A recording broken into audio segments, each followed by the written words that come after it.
Oh, it's had its day, I'm afraid. But it's never let me down. M's orders, 007. You'll be using this Aston Martin db5 modifications. Hello, I'm Mike Ashley, former European sales manager for Aston Martin Lagonda. In 1964, this car, 007's hand-built Aston Martin db5, became quite simply the most famous car in the world. In fact, just as stars today now tour to promote films, the James Bond filmmakers sent the Aston Martin out to promote Goldfinger, and I was the lucky guy who got to take the car out and show it to the world. We've managed to uncover some footage of the db5 from that era, and we wanted to share some of these rare images with you.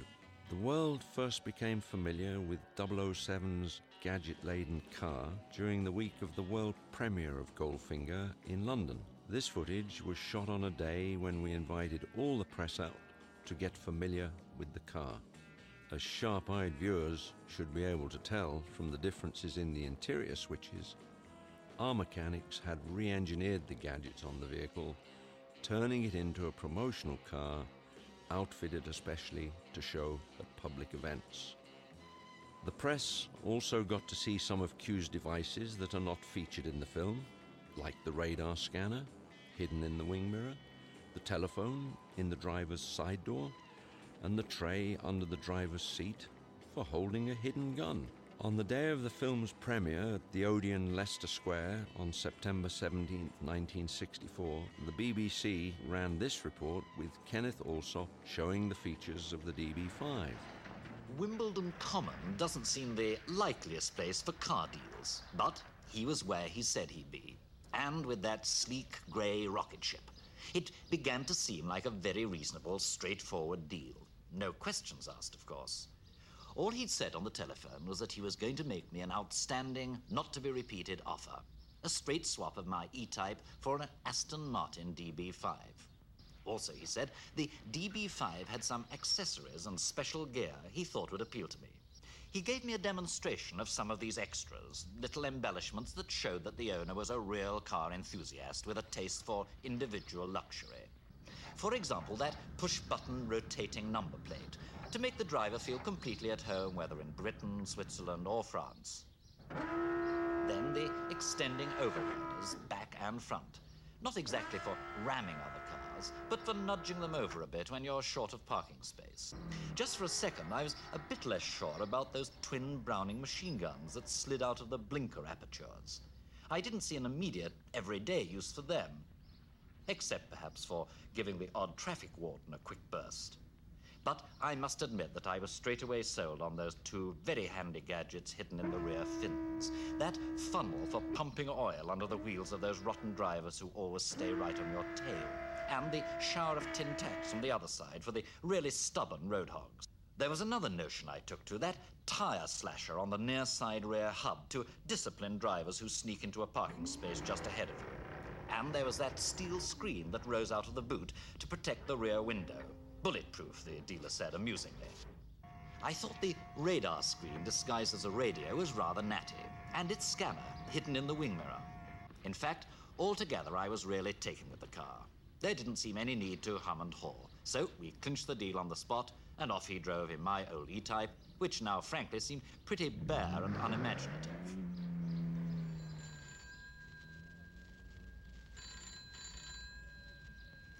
One thing he'd forgotten to tell me about, though, the telephone. It quite made me jump when I heard it ring.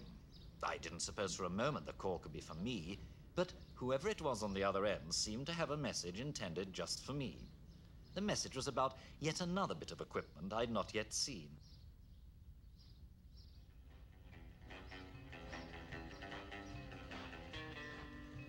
That hidden drawer under the driver's seat and its contents. Something, the caller said, I'd better take care of, or they'd be taking care of me. I wonder what they could be talking about. I wonder if I could get my E-Type back. Mr. Alsop is holding a custom-made Goldfinger piece of jewelry. It was also getting quite a bit of press during the release of the film. The Aston Martin traveled all over the world with me. It appeared at the Paris Motor Show in October 1964, returned to London in November for the Lord Mayor's show. In December, the Aston Martin and I arrived in the United States aboard the SS France, making quite an entrance. I had a great time in New York, enjoying the North American premiere of Goldfinger, even though the car did get a ticket on Christmas Eve. By January, the car was back in France, touring Europe. I brought the db5 to Château d'Agny, where they were filming Thunderball.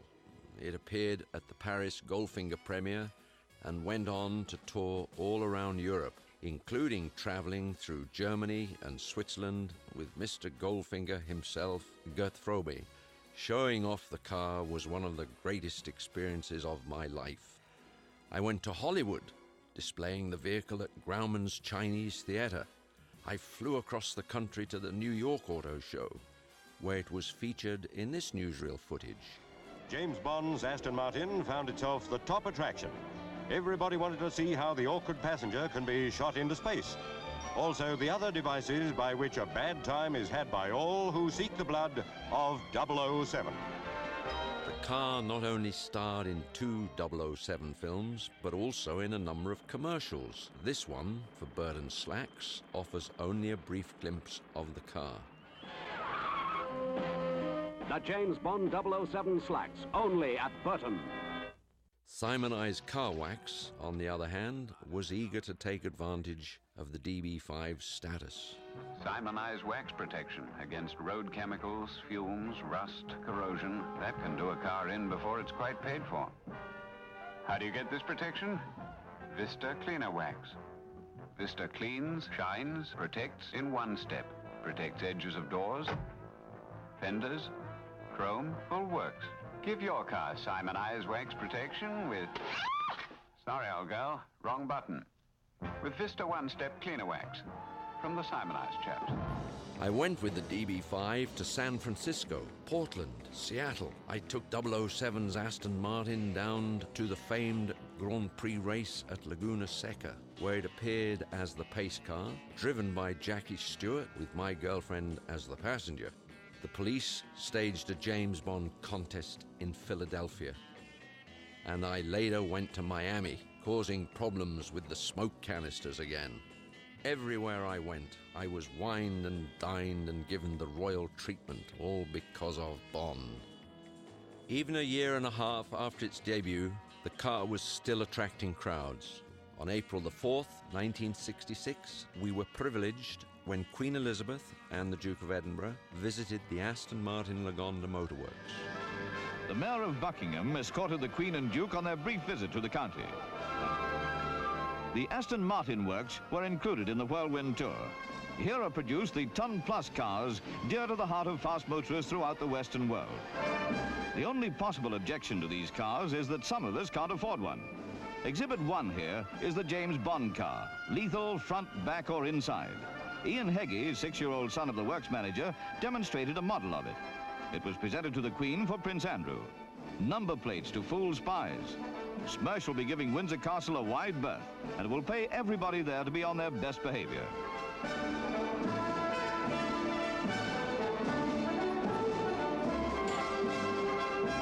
There's a wonderful idea if you're ever chased doing more than 70.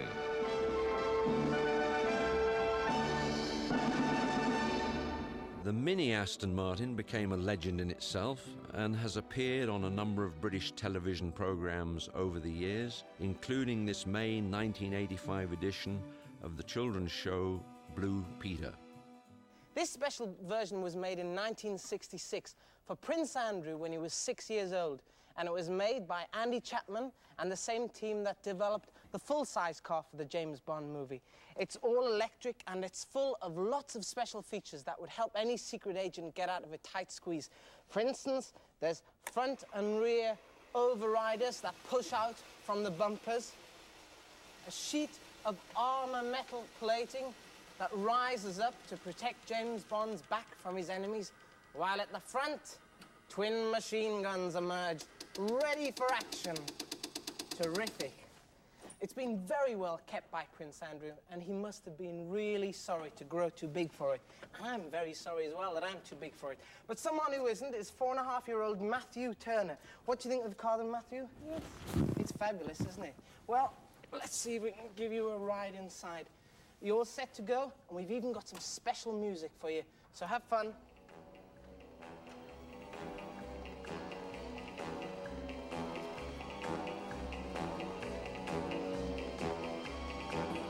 Of course, millions of children over the years have owned toy versions of the Aston Martin, like this one, shown at the Nuremberg Toy Fair in 1967. Ultimately, there were 4 Aston Martins outfitted with gadgets that toured the world to promote 007 and the car company. All have ended up in private hands. The original Aston Martin, used in Goldfinger, was sold and resold at 2 high-profile auctions in the United States in the 1980s. Lot number 465, James Bond's Aston Martin from Goldfinger. Add 250,000, fair warning now, it's your call on the right. Add $250,000, fair warning. $250,000. In 1997, that original car was stolen from its owner in Boca Raton, Florida, and has, as of this recording, never been recovered.